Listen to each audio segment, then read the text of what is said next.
ચાલો થાય આજ આપણે આ ટેપ રિપેરિંગ કરવા આવ્યું છે. આનું વાયરિંગ નવું કરવાનું છે બરોબર. આના બોલ ખોલીને મેં મૂકી દીધા છે અગવત. ઓહો આ તો બહુ આમાં ખરાબ છે. આ છેડા તોડ નાખ્યા છે, આ બધા તોડ નાખ્યા પાવરના. ઉંદરડીએ તોડેલા લાગે છે તો પાવરના મેન તોડેલા આ બધા તોડ નાખેલા છે.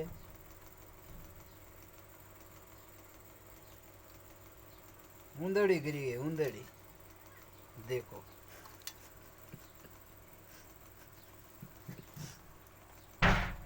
ने काट दिया.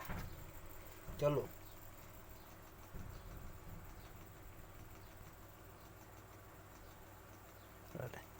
હવે આનું વાયરિંગ બીજા ભાગમાં બતાવશું બરોબર. અત્યારે આ શોર્ટ વિડીયોમાં ખાલી આ કટિંગ કરેલું આના બીજા ભાગમાં બતાવશું.